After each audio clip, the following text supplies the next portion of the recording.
Definitely ಇನ್ನೊಂದು ಚರ್ಚೆನು ಶುರುವಾಗಿದೆ, ನಾಯಕತ್ವ ಬದಲಾವಣೆ ಆಗ್ಬಿಡುತ್ತೆ ಅಂತ.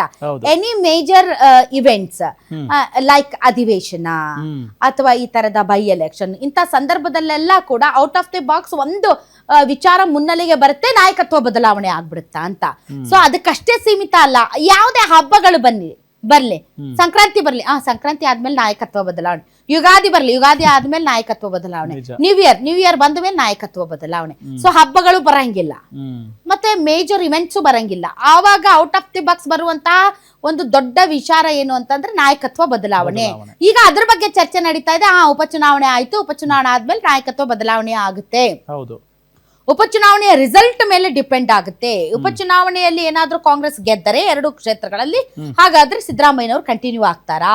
ಕಾಂಗ್ರೆಸ್ ಏನಾದ್ರೂ 2 ಚುನಾವಣೆಯಲ್ಲಿ ಸೋತರೆ ಬೇರೆ ಲೀಡರ್ ಯಾರಾದ್ರೂ ಬರ್ತಾರಾ? ಡಿ ಕೆ ಶಿವಕುಮಾರ್ ಅವರು ಮುಖ್ಯಮಂತ್ರಿ ಆಗ್ತಾರಾ? ಸೊ ಈ 2 ಚುನಾವಣೆಗಳನ್ನ ಸಿದ್ದರಾಮಯ್ಯನವರು ತುಂಬಾ ಪ್ರತಿಷ್ಠೆಯಾಗಿ ತೆಗೆದುಕೊಂಡಿದ್ದಾರೆ. ಎಸ್ಪೆಷಲಿ ಬಾಗಲಕೋಟೆಯಲ್ಲಿ ತಮ್ಮ ಅಹಿಂದ ಒಗ್ಗಟ್ಟನ್ನ ಪ್ರದರ್ಶನ ಮಾಡೋದಕ್ಕೆ ಸತೀಶ್ ಜಾರಕಿಹೊಳಿ ಅವರನ್ನ ಬಿಟ್ಟಿದ್ರು. ಸೊ ಹೀಗಾಗಿ ಬಾಗಲಕೋಟೆ ಮತ್ತು ಅವ್ರ ಏನು ಬದಾಮಿ ಕ್ಷೇತ್ರ ಇವೆಲ್ಲವೂ ಕೂಡ ಕ್ಲೋಸ್ಡ್ ಅಲ್ವಾ, ಅಲ್ಲಿ ಬಾಗಲಕೋಟೆಗೆ ಕ್ಲೋಸ್ ಅಲ್ವಾ.